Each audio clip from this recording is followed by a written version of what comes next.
Muy bien, señoras y señores, bienvenidos de nuevo a la segunda clase correspondiente al día sábado. Estamos haciendo el estudio del libro de Deuteronomio. Estamos abordando un tema bastante interesante, como ustedes han visto pues en las lecciones pasadas. Aquí les voy a poner en la diapositiva los diferentes temas que hemos tratado. Hemos visto lo que es el Numa Elish, hemos visto a Bertrand Russell, que es el matemático extraordinario que llega a estas conclusiones extraordinarias acerca del paganismo y tiene la fuerza para decir la conclusión a la cual llega todo esto. Y eso es algo muy interesante porque la mayor parte de las personas que son paganos no quieren pasar, no quieren abordar esa segunda porción de lo que conduce esa creencia. Esa creencia conduce a un lugar que no es nada bueno, nada bonito, pues termina todo súbitamente con eso de ellos. Entonces, antes de iniciar nuestro estudio bíblico, vamos a cerciorarnos que estamos en comunión con Dios, porque Dios es santo, santo, santo, y nosotros tenemos que estar en santidad para poder entender todos estos asuntos espiritualmente. Tomemos un minutito entonces para hacer uso de esa provisión divina que nos permite entrar a su trono, a su presencia, y después de esto nosotros vamos a iniciar. Amado Padre, en conjunto te damos las gracias por este privilegio extraordinario que nos das de permitirnos atesorar tu poderosa palabra en nuestros corazones. Te pedimos que el Espíritu Santo nos rete con todas las cosas que vamos a estudiar el día de hoy y que en nosotros todo sea para la gloria y la honra de tu Hijo amado, nuestro Señor Jesucristo. En su nombre te lo pedimos. Amén. Llegamos a la conclusión en la lección pasada que estuvimos haciendo que hay una pregunta que es muy interesante que nosotros podamos formular y tiene que ver con la metafísica. ¿De dónde sale la manera de pensar que tú tienes? Y una vez que nosotros lleguemos a poner esta pregunta de la manera que sea más cómoda para nosotros, nosotros podemos indagar de la otra persona qué tipo de pensamiento tiene, a dónde conduce su vida, ¿okay? Y eso hace que la persona se abra. Claro está que antes de llegar ahí, esto tiene que ser hecho de una forma amable, que no se sientan acosados, de una manera amena, que la persona se sienta que tiene una conversación que vale la pena investigar contigo. ¿Se dan cuenta? O sea, no es que lo vamos a, no es para que se sientan acosados o amenazados por nosotros, porque el interés de nosotros es su alma, enseñarles el camino a la salvación. Nosotros sabemos que ellos están en un lugar que no conocen a Cristo, quizás estén en un lugar donde ellos tienen un sistema ya logrado por el periodo de tiempo en que han estado, que les hace su vida placentera. Por ejemplo, el latino en general le gusta mucho el trago y la parranda y los amigos y esto, y generalmente no piensa en este asunto posterior de su vida, y encuentra una red de apoyo alrededor de él con sus amigos, donde si tiene algún problema, pues llama a sus amigos, a sus amigas, y vienen y lo visitan y lo apapachan y lo tienen, pues que se olvida de las cosas porque tiene sus grandes amigos. Pero eso no ayuda a la persona a conocer a Dios. Entonces hay que tener estas conversaciones sobrias con estas personas para enseñarles que ellos, si se mantienen en ese sistema de vida, no van a lograr nada de lo que Dios tiene para ellos. Que Dios los ama y que Dios... es más, los ama de tal manera que ha dado a su Hijo por ellos. Pero ellos tienen que entender la necesidad imperiosa que tiene. No le puedes dar el remedio a la persona si no sabe que está enferma. ¿Me explico? Y eso es algo que nosotros tenemos que hacer. Y por eso tenemos que estar preparados como embajadores de Cristo, cómo presentar esta información para que ellos tengan en qué apoyarse. Entonces, la pregunta famosa es, ¿cuál es el propósito de tu vida? ¿Cuál es el propósito de tu vida? Y se van a dar cuenta que las personas comienzan a decir, bueno, voy a estudiar, y después me voy a lograr, y después voy a tener un trabajo, después me voy a casar, después voy a tener hijos, después los van a crecer. O sea, los vas a llegar a la conclusión. ¿Me explico? Para eso viniste a la faz de la tierra, una pregunta tras otra, van conduciendo a la persona al final de su vida, básicamente. Con preguntas tranquilas, pues preguntas que lo hacen pensar, abiertas. Esto nos ofrece una gran oportunidad para descubrir lo que ellos piensan. Y si se hace de una forma amable, pues como les he dicho, o amena, entonces en el momento oportuno esa persona puede empezar a compartir lo que piensa contigo. Y lo que tratamos de hacer es que vean las consecuencias de la incredulidad, porque hasta que la vean, tú puedes sentarte ahí y contarles los recuentos de Jesús desde hoy hasta que llegue el rapto, y no lo van a entender. ¿Okay? El asunto les va a resbalar como le resbala el agua a un pato de las plumas. No le hacen nada, operación teflón para ellos, porque ellos no saben lo que tú les estás hablando, no han encontrado el problema. El problema tiene que ser encontrado primero para tener la solución. Entonces, si no están haciendo la pregunta, entonces darles una respuesta no tiene sentido y no funciona. O sea que es una muy buena pregunta para iniciar los asuntos espirituales. Ahora, esto no significa que Dios no ha preparado a la persona para que hable contigo. ¿Okay? A veces ni siquiera tienen la necesidad de estar a estos grados y puedes entrar directamente a lo que se trata. Pero muchas personas, especialmente las pensantes, necesitan tener algo que, o sea, es igual que sembrar. Para sembrar tú no solamente tiras la semilla, sino más. Tú preparas la tierra, ¿okay? Para ponerle la semilla, tapas la semilla y preparas el asunto para que tengas una mejor posibilidad de que se dé la semilla. ¿Me explico?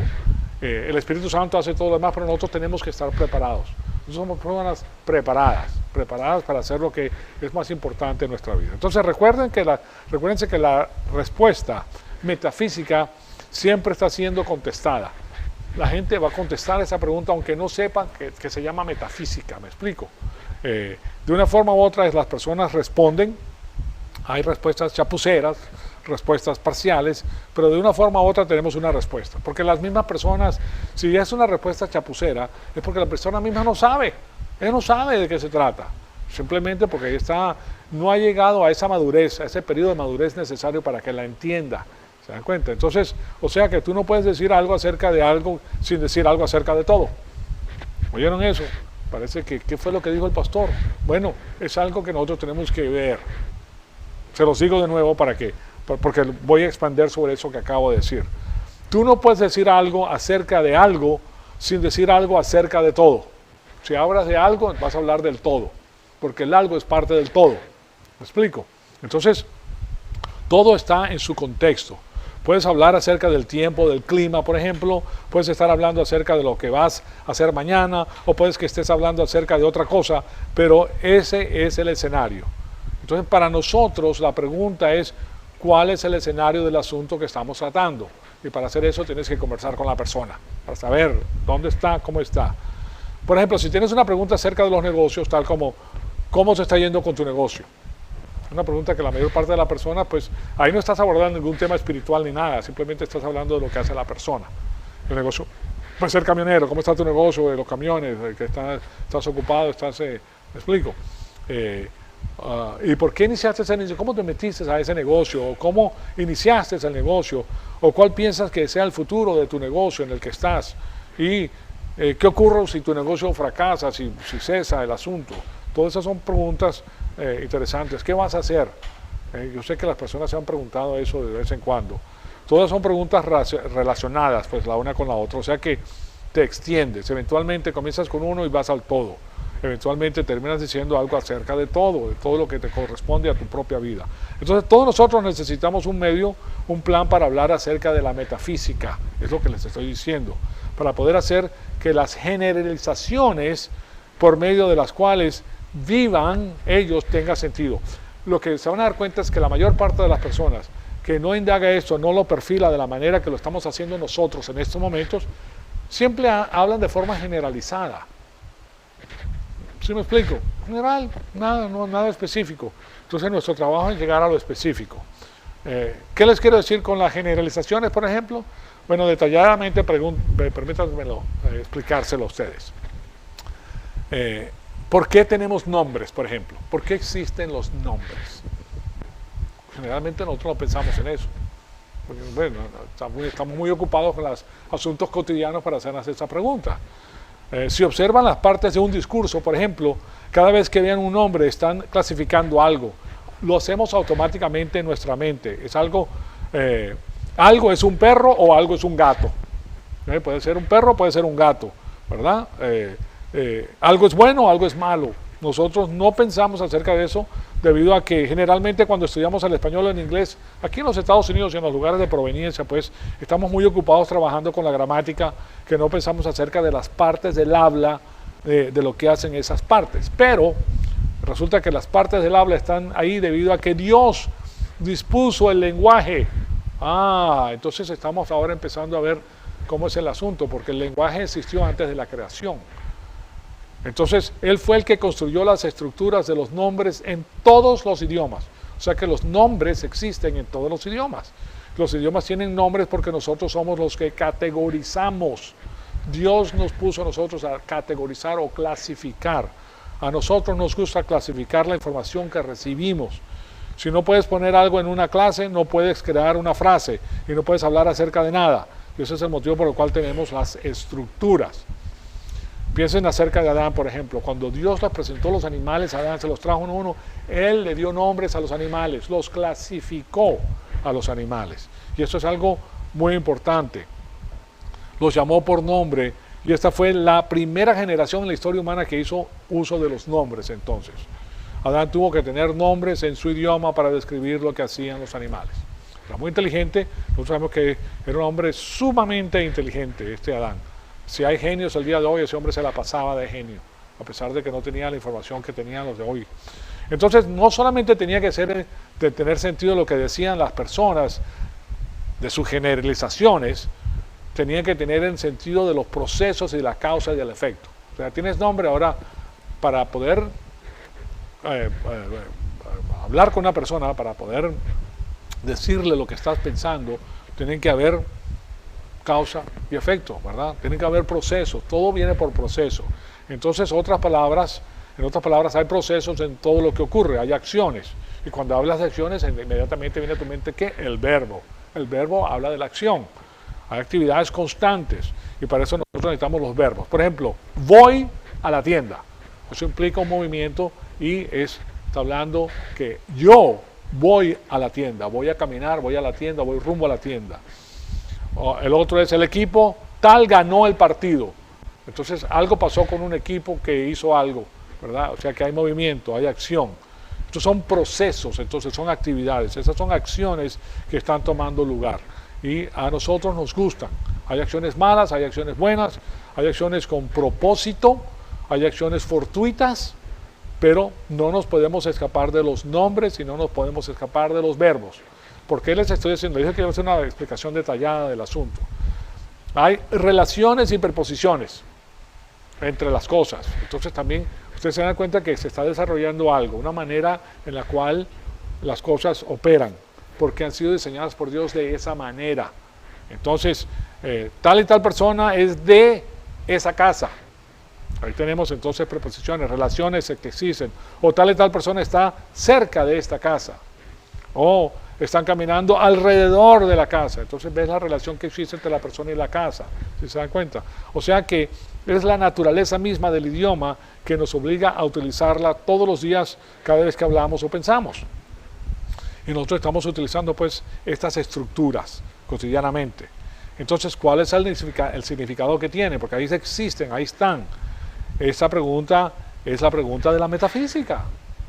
Esto nos conduce a la metafísica, esto que les estoy diciendo. Ahora, en segundo lugar, el punto de vista del marco de referencia nos lleva a un segundo lugar.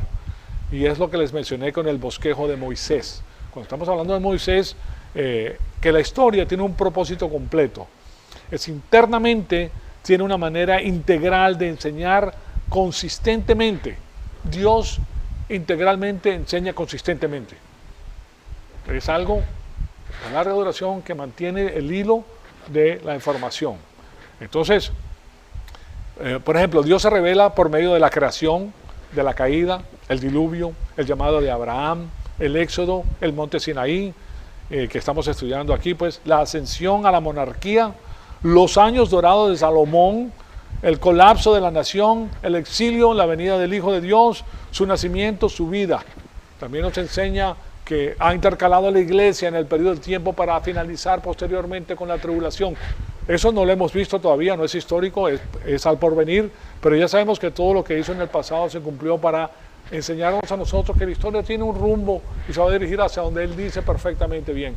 Porque lo que Él dijo lo habló con años, cientos, miles de años de anterioridad, lo dijo y se hizo como Él dijo. Entonces Él se expresa de esa manera internamente, tiene una consistencia extraordinaria. Bueno, nosotros hemos estudiado todos esos eventos aquí en la iglesia. El asunto es que estamos hablando aquí, este asunto es que los dos principios que hacen que la Biblia resalte por sobre todas las otras religiones es que nosotros estamos hablando acerca de una nación que tiene una relación contractual con Dios. Les repito, es una relación contractual. Hay un contrato firmado que no se puede echar abajo, porque si no, no es Dios. ¿Se encuentra? Entonces, por medio está su integridad. Él dice, así va a ser y así va a ser. Entonces, o nosotros hacemos caso omiso de eso, o nosotros nos metemos en el mismo tren. Yo estoy con Dios, yo sé para dónde se dirige todo eso. Entonces, ahora lo que sucede mentalmente es que vas a tener un cambio tremendo en tu vida. Porque ahora tienes un destino, un sentido personal del destino que antes no lo tenías. Antes estabas metido, eras parte del paganismo, hasta cierto punto, ¿verdad? Y ahora no, ahora conoces, ahora sabes de qué se trata. Ahora sabes que Dios ha hecho cosas que tú debes de seguir para tu máxima felicidad. Y te das cuenta que a medida que lo haces más y más, tienes más y más felicidad. El hombre que verdaderamente ama a Dios, también ama a su mujer, y la mujer que ama a su hombre, se da cuenta que si te sales afuera de esa relación, estás exponiéndote a cosas que son terribles para ti mismo. Para ti mismo, el hombre que está con la casa grande y la casa chica, como se dice en México, estás teniendo un problema grande. Porque resulta que tú puedes tener la casa chica, pero la casa chica tiene casa chica. En otras palabras, esa mujer con la que tú tienes allá también puede tener otro amante. Y tú no te das cuenta porque estás ocupándote de la tuya. Entonces, ahí puede haber un problema relacionado con la enfermedad venérea. Porque el que tiene la otra también tiene otras. Entonces, ahí tienes una cadena de problemas que vienen hacia ti. Simplemente porque te sales de lo que Dios ha puesto. ¿Se dan cuenta? O sea que, y no solamente eso, sino causa problemas afectivos tremendos también. Rompe una relación que se supone que sea excelente y la rompe. Ya no tienes, ya tú ves que no hay fidelidad. Si no hay fidelidad, entonces no construyes. Entras, especialmente si tienes parte del paganismo en tu mente, entonces ¿para qué es todo eso? No, cada quien hace lo que le da la gana. Ahora tú me utilizas como tú quieres, yo te utilizo como me da la gana a mí también. O sea, se dan cuenta que todo se destruye. ¿Por qué? Porque es parte de lo que Dios ha dicho desde el inicio, que lo que hace Satanás es robar, matar y destruir. ¿Qué pasa con una persona? ¿Qué creen ustedes que hace una mujer que ha sido herida de esa manera? Ok, yo estoy contigo, está bien, sí, me herió mucho, pero ya para creerte está difícil la cosa. Entonces ya comienza a mirar por su propio interés. ¿Okay? Y por su propio interés, bueno, hoy hago una cosita pequeña, mañana hago una cosita más grande, total, aquí cada quien hace lo que le da la gana y yo tengo que mirar por mis mejores intereses, porque si no lo hago yo, ¿quién lo va a hacer? ¿Me explico? O sea que lo que les digo es que no se pueda reparar, si hay cristiandad y si se conoce a Dios, hay reparación, ¿verdad? Pero el asunto es que sin Dios se quebranta y es un problema grandísimo. ¿Para qué quieres ese tipo de problemas? No quieres ese tipo de problemas, o sea que te das cuenta de que sí, lo que Dios te dice está bien, y si tú te fijas en lo que Él te está diciendo y haces caso, mejoras esa relación y te das cuenta de que esto, tienes un testimonio corporativo ante la presencia de tu Dios Todopoderoso cuando llegues al tribunal de Cristo. Todas esas cosas valen mucho, y no es la mentira que tú aprendiste cuando estabas creciendo, porque resulta que el lugar donde tú creciste, de esa manera era la ética, esa era la política, así era que se hacían las cosas, y todo el mundo se reía, y pasaba muy bien, pero era un desastre. Era un desastre lo que había. Entonces, a la final viene la destrucción. Bueno, entonces, el propósito por el cual les estoy mencionando esto es porque nos estamos dando golpes de cabeza contra una de las grandes ideas malas en nuestra historia. Todo esto se lo he dicho para decirles esto. Por ejemplo, hoy en día tenemos la idea que las personas pueden tener relaciones, pero cuando hablamos de esa manera lo hacemos superficialmente. Tal y tal persona tiene una relación, pero ¿qué clase de relación es la que tiene? O sea, hoy en día son relaciones efímeras, pasajeras, o sea, son fugaces, que no se basan en nada, simplemente se basan en emociones o en necesidades biológicas o afectivas momentáneas, cumplen un motivo psicológico momentáneo. Entonces, pero, y por eso hay tantos crímenes emocionales, pues, y lo que está pasando en la sociedad, que la tela de la sociedad se está rasgando. ¿Y qué hace eso? Destruye a la nación. Lo que les trato de decir es que se está utilizando la palabra relación de un modo muy casual, pero la Biblia no la utiliza de esa manera, no utiliza la palabra relación de esa manera. Cuando la Biblia habla acerca de una relación, está hablando acerca de un pacto que define la relación, y es un pacto por escrito, es un contrato. Lo mismo que ocurre, por ejemplo, cuando tú prestas dinero a un banco. Cuando tú lo haces, tú estás firmando un contrato con ese banco y tú te estás sujetando y estás obligándote a cumplir lo que ese contrato dice.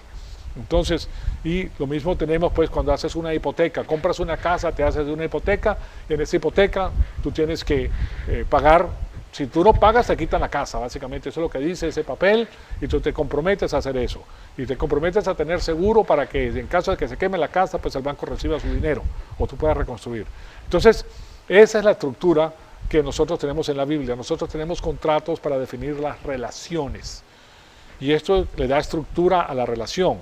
Y ese es el motivo por el cual los jóvenes hoy en día se unen y viven juntos sin un contrato que para el hombre es malo, pero para la mujer es pésimo. Para la mujer que está cometiendo un error grave. Y viven juntos sin un contrato matrimonial porque temen que ese contrato los ate, los someta a obligaciones que no quieren tener. O sea, quieren tener lo bueno sin tener la obligación de mantenerlo. O sea, son socialistas sociales, socialistas. O sea, dame, yo me lo merezco, yo necesito todo, pero yo no quiero tener ninguna obligación. O sea, yo quiero vivir aquí, pero no quiero pagar impuestos. Yo quiero vivir aquí, pero no quiero pagar renta. Yo quiero vivir de Oscar de la renta. ¿Se dan cuenta? Eso, claro está, no funciona. Eso no es la manera en que se hacen las cosas. Entonces, de manera que tenemos una relación contractual que explica la revelación que tiene Dios con nosotros. Dios está en una relación que está definida contractualmente con la nación de Israel. De ahí la importancia de la nación de Israel. Porque en Israel se vierte esta palabra de Dios. Y ahora nosotros, porque nosotros tenemos el nuevo pacto, pero en Israel están todas estas relaciones por escrito. Entonces, la segunda cosa acerca de la Biblia es que la nación de Israel pasa a través de miles de años con escritores individuales de la Biblia, pero también mantienen el mismo hilo de revelación. Y esto pueden ser pastores, ovejas, políticos, reyes, pueden venir de todos los estratos de la sociedad.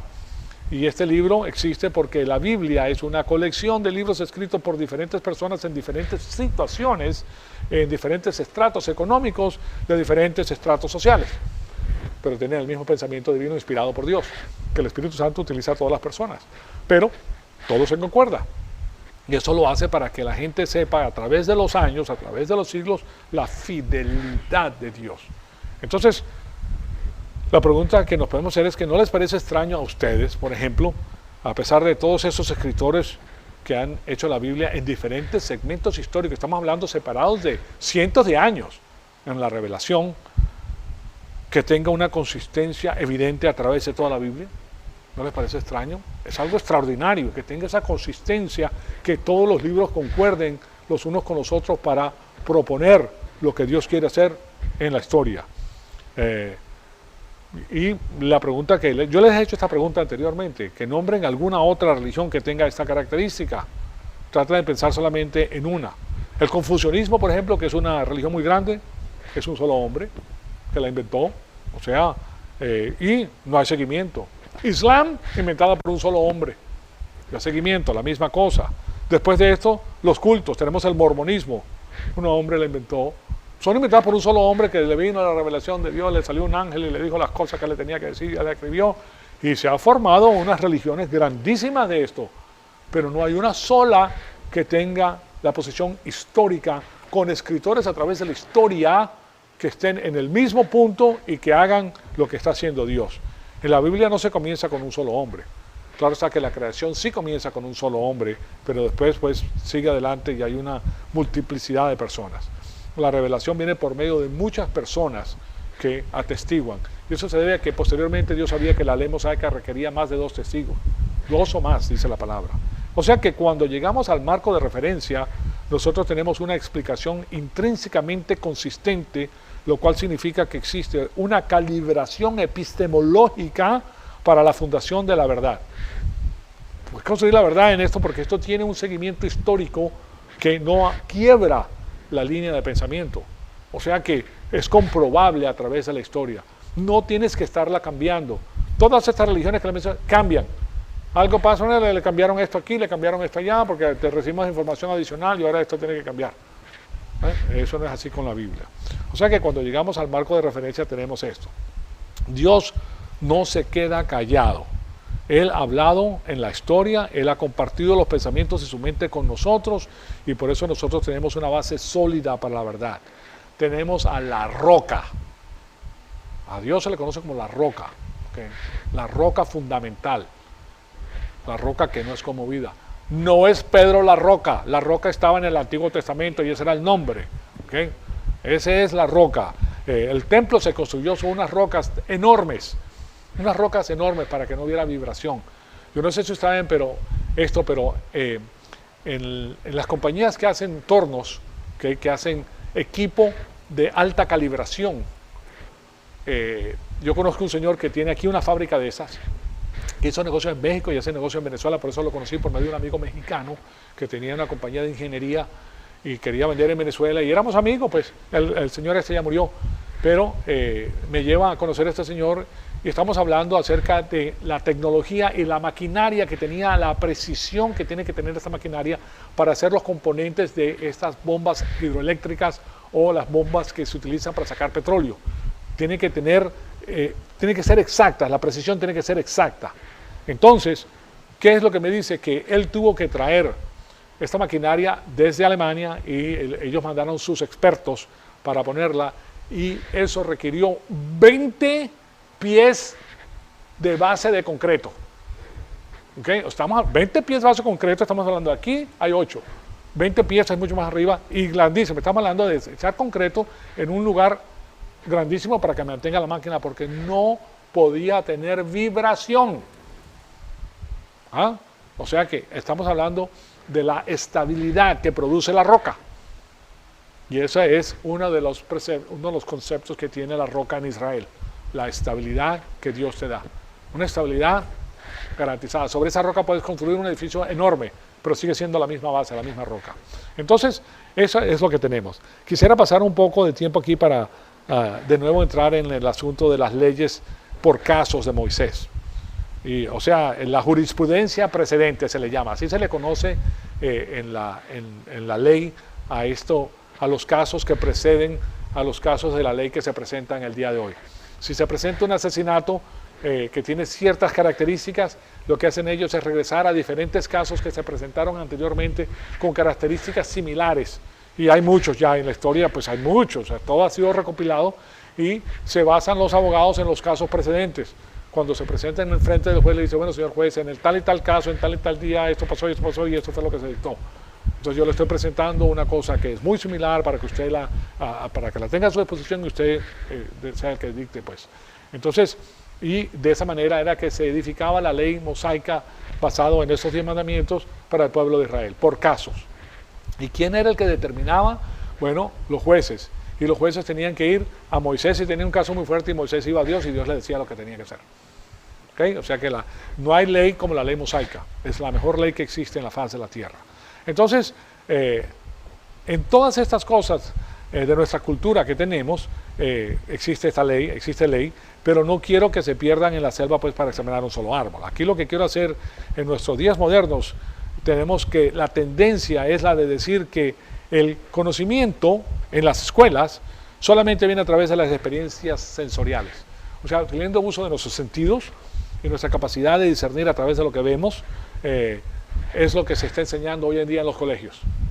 O sea que tu realidad es tu realidad, porque de esa manera tú la ves, porque tú tienes un trasfondo, tienes una configuración de información que solamente tú has recibido y eso te permite ver las cosas de esta manera. Entonces tu punto de vista es válido, tan válido como el punto de vista de esta persona, de esta persona, de esta persona y de esta persona. Aunque vengan de países diferentes, aunque tengan familias diferentes, algunas vienen de familias que no tienen padre, otras tienen un solo padre, otros tienen una madre, otros tienen que ver televisión todo el día, o sea, porque no tienen que los cuide, etcétera, etcétera, etcétera, etcétera. ¿Se dan cuenta? O sea que son completamente divergentes las opiniones, pero ellos dicen, no, si cada opinión tiene el mismo peso. Entonces, ¿qué ocurre con eso? Ahí no hay una realidad. Como comprenderán, ahí la realidad es la que tú propones. Es igual que las clases de Biblia que dan en algunas de las iglesias que yo les he comentado que es como burrología. Vamos a leer un pasaje de la Biblia y tú opinas lo que dice, y tú opinas, y tú opinas, y tú opinas. Nadie está entrenado para opinar lo que dice, porque no tiene el trasfondo, no tiene el conocimiento de todo lo que precede a lo que se está hablando. Entonces, eso es lo que se está enseñando el día de hoy. Eso es común, y es un acercamiento inepto, pero la mayor parte de los cursos que enseñan el conocimiento a través de las universidades se deriva estrictamente de la experiencia de los sentidos. Entonces, tu experiencia y mi experiencia, y así sucesivamente. El problema con ese acercamiento es que nosotros tenemos una experiencia limitada. Primero que todo, tú has estado en la faz de la Tierra, sobre todo si eres estudiante, un promedio de 21 años, 20 años, 21, aquí en la faz de la Tierra, ¡pra! Y ahora tú vas a opinar acerca de cosas que preceden a tu manera de pensar y que no has estudiado. ¿Okay? O sea que hay un límite tremendo cuando tú lo ves de esa manera. Pero aún si tuvieras 80 años, tú no puedes conocer y saber todas las cosas que existen. ¿Sí me explico? O sea que tu manera de pensar no es la que determina la realidad. Entonces es una experiencia limitada y eso hace que la verdad sea totalmente subjetiva. Está sujeta a ti, a lo que tú piensas. Y es lo que haces pues de tus experiencias. Es lo que yo hago de mis experiencias. O sea que en la teoría de la educación nosotros tenemos la tal llamada teoría del constructivismo. Tú construyes tu realidad. Tratamos de permitir que los niños construyan su propia realidad. Y sí es muy simpático para estimular la creatividad en los jóvenes, pero la creatividad tiene que ser construida dentro de un marco de referencia lógico. Pero el constructivismo se edifica sobre la idea de que el conocimiento simplemente es sensorial en los colegios. Y eso conduce a la ética del relativismo. Y lo que quiero hacer es ponerles de nuevo estas dos diapositivas que hemos visto anteriormente, pero vale la pena pasar por aquí porque, de nuevo, para refrescar nuestra memoria de lo que ocurre cuando las personas comienzan a pensar de esta manera. Y aquí lo tienen en la pantalla.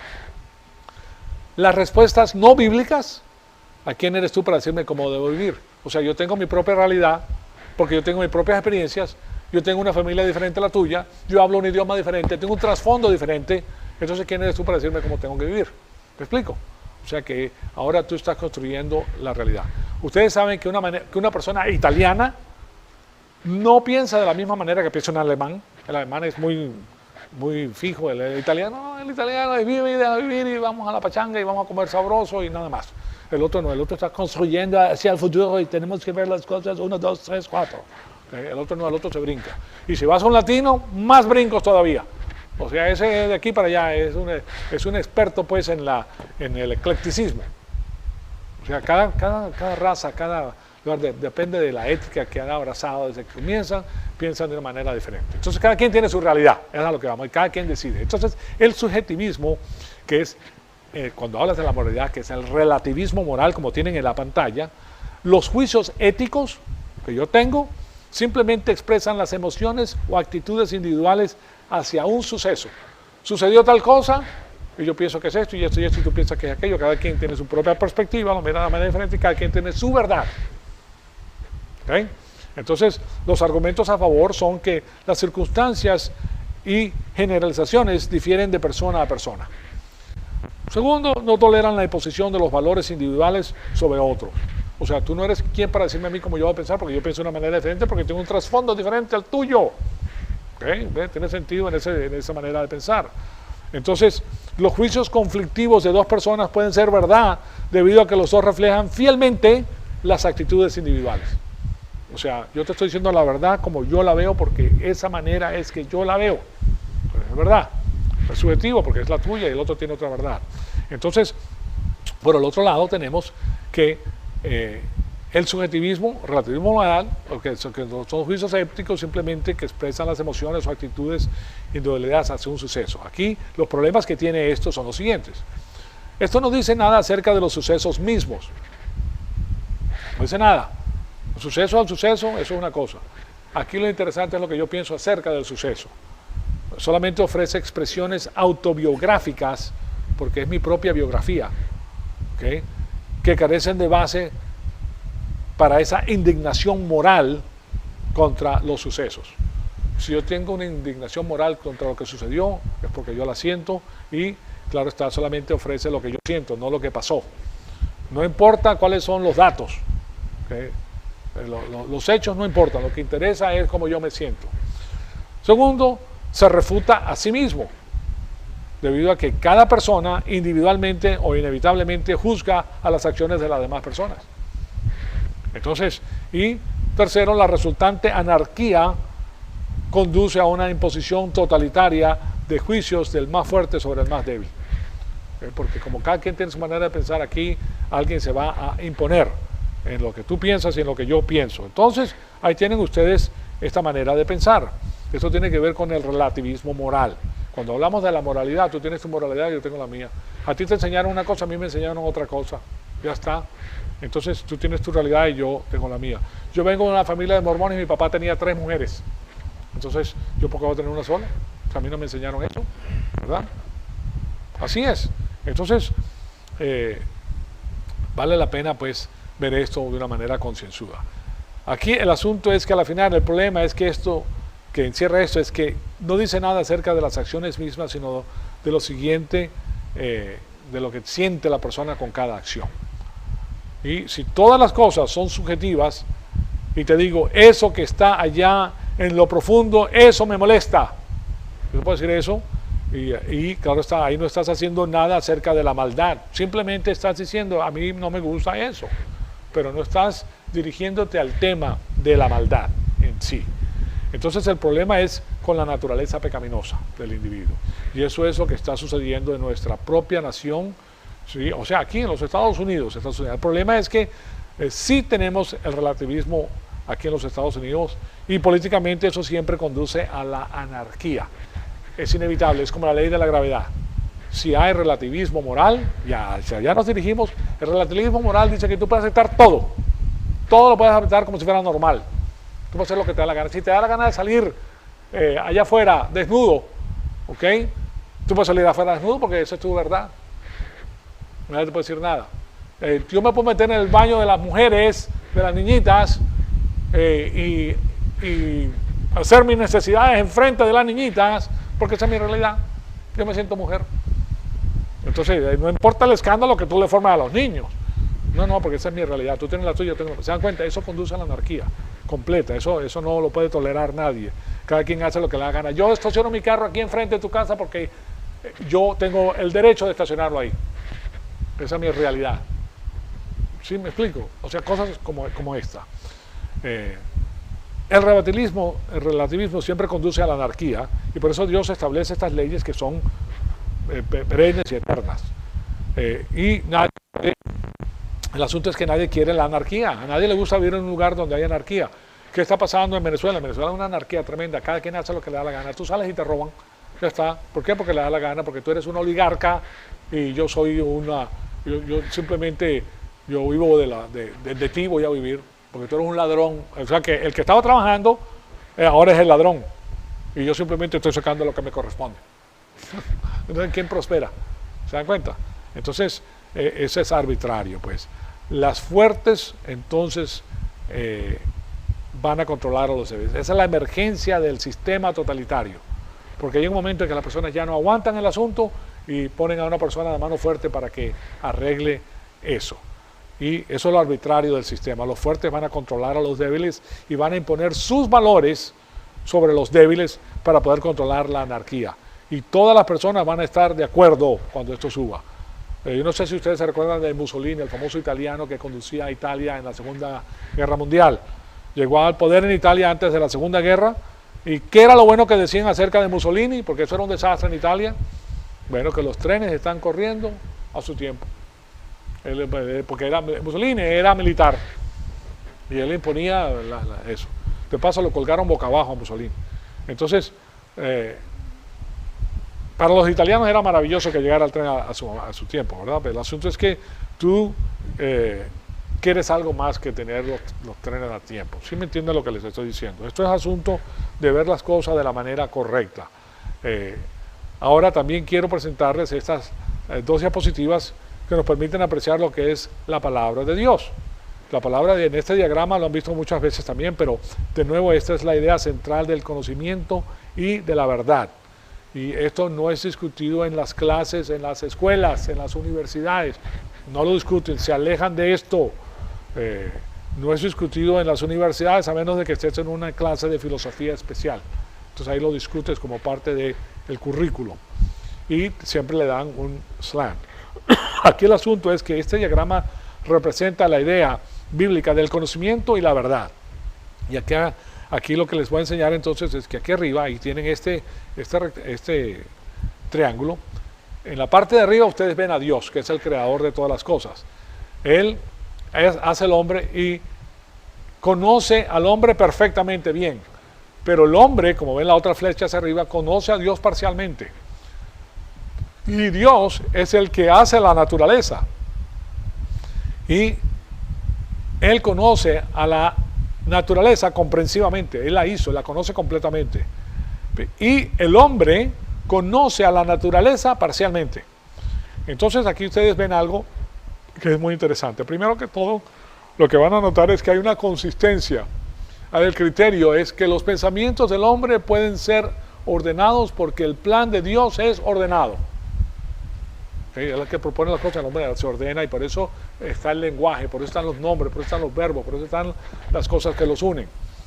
Y hay correspondencia, esa palabra es muy importante porque el hombre tiene correspondencia con lo creado. En otras palabras, lo ve y lo entiende, sabe de qué se trata, lo puede escudriñar y sabe de qué se trata. Entonces, el criterio es que las ideas del hombre pueden corresponder con la realidad factual fuera de su cabeza, debido a que los dos son parte de una creación unificada. Dios hace el hombre, también hace la naturaleza y hace que el hombre que entienda lo que está viendo. Por eso le dice subyúgala, porque el hombre lo puede hacer porque Dios ha puesto la correspondencia en su mente para entender las cosas que ve. Entonces, aquí tenemos pues en la parte de arriba a Dios y abajo la naturaleza. Si Dios es lo que asevera ser, Dios Todopoderoso, el Creador, entonces Él ha creado al hombre y ha creado a la naturaleza, y debido a que Él ha creado a las dos cosas, y debido a que Él es el omnisciente, todopoderoso y completamente lógico Dios, entonces la naturaleza encaja con el hombre y el hombre encaja con la naturaleza. El hombre la puede entender.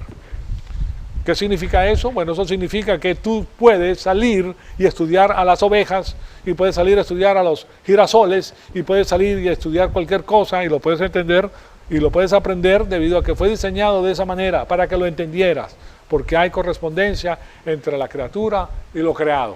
Eso es lo que Dios hace con nosotros. Él permite que nosotros entendamos todas las cosas. ¿Okay? Y dado suficiente tiempo, Él sabía, por ejemplo, que a través de los tiempos el hombre iba a comenzar a escribir. O sea que sus pensamientos iban a comenzar a ser plasmados por escrito. Y eso serviría de trampolín para la próxima persona que viniera posteriormente, porque esa persona iba a morir. Pero deja en el área de especialidad a la cual él se dedicó, ahora deja marcado hasta el punto que él llegó al conocimiento. Eso permite que la próxima persona no tenga que indagar todo lo que indagó esa persona anteriormente, sino que la utiliza eso que él hizo como trampolín para ir más allá. Ese conoce cosas nuevas y hace lo mismo, y ese hace lo mismo, y hace lo mismo, y hace lo mismo, así posteriormente hasta que hemos llegado a lo que hemos llegado el día de hoy. Que el hombre ha logrado un adelanto extraordinario. Que el hombre ha llegado, si ustedes ven por ejemplo la historia del teléfono, como Marconi, ¿verdad? En Italia, comienza, él dice, de alguna manera se puede lanzar una señal de aquí a otro lugar electrónicamente. ¿Quién sabía eso en esa época? Los aparatos no eran hechos a la manera que se hacen hoy en día. Entonces él manda y pone un polo con un receptor al otro lado y manda una señal y suena una campanita ya, ¡pring!, cuando mandó una señal. Y ese es el inicio del asunto. De ahí viene los inalámbricos, ahí viene todo eso, pero es eso que él hace, es utilizado por otra persona, y esto está por otra persona, y esto está por otra persona, y ahora tenemos que todo lo que el hombre ha plasmado ahora tiene trampolines en todos los lugares para avanzar, pero sigue siendo el mismo hombre, con la misma necesidad, con la misma naturaleza pecaminosa, con la misma necesidad de tener un Dios, solamente que más adelantado, y ahora se cree más de lo que se creía antes, ahora se le llenó la cabeza de su propia arrogancia, de su propia importancia, está llegando a ser más y más como Satanás, que conocía todas las cosas, y el hombre está llegando a ser un gran conocedor. Entonces, ¿para qué necesito a Dios? Si todo lo que yo quiero lo tengo y lo puedo hacer, pero él no sabe que la estabilidad que propone Dios en lo que él hizo es la que le permite hacer lo que él hace. ¿Ah? ¿Por qué? Porque no tiene a Dios, no conoce. Entonces, todo regresa al punto de partida. Dios es el creador, Dios es el que tiene todo, y Dios es el que permite que las cosas lleguen hasta donde han llegado, sabiendo que van a llegar a donde van a llegar. Y por eso escribe en el libro de Apocalipsis que el conocimiento incrementará, los viajes incrementarán, o sea, todas esas cosas van a incrementar antes de la venida de Dios. ¿Okay? Cuando él dice que todo el mundo va a ver al anticristo en Israel, y van a ver a Moisés, van a ver a los dos testigos, cuando él dice eso, estamos hablando de una cosa local. Él dice que todo el mundo lo va a ver. Bueno, hoy en día lo ven simultáneamente todo el mundo. Él sabía que iban a haber satélites, que iban a haber todo lo que el hombre había logrado. Dios le permite. Dios ha puesto esa reciprocidad en el hombre para que el hombre pueda hacer todo eso. Pero es para darle gloria al Señor, no para arreglar el mundo como proponen los que están en el sistema pagano. Nosotros entendemos el asunto y estamos viendo pues la forma más amplia de todo lo que nosotros estudiamos a través de la palabra. Pero al final el hombre tiene que estar sujeto o al sistema cósmico de Satanás, al paganismo, o a Dios. Nosotros escogemos. Simplemente aquí lo que tenemos es la información que nos permite escoger de una manera con los ojos abiertos. ¿Okay? Amado Padre, te damos las gracias por este privilegio que nos has dado de escuchar tu palabra. Te pedimos que el Espíritu Santo nos siga retando, Señor amado, para seguir creciendo. Sabemos que como embajadores tuyos tenemos que conocer estas cosas para solidificar nuestro caminar contigo, Señor, y ver la importancia que tiene el hecho de que nosotros tenemos que dar el evangelio de tu salvación, Señor, para que las personas salgan del sistema cósmico y vean tu luz admirable y reciban las bendiciones que solamente tú puedes dar como creador. Te pedimos que nos ilumines con estas cosas y que todo lo que hagamos sea para la gloria y la honra de tu Hijo amado, nuestro Señor Jesucristo. En su nombre te lo pedimos. Amén.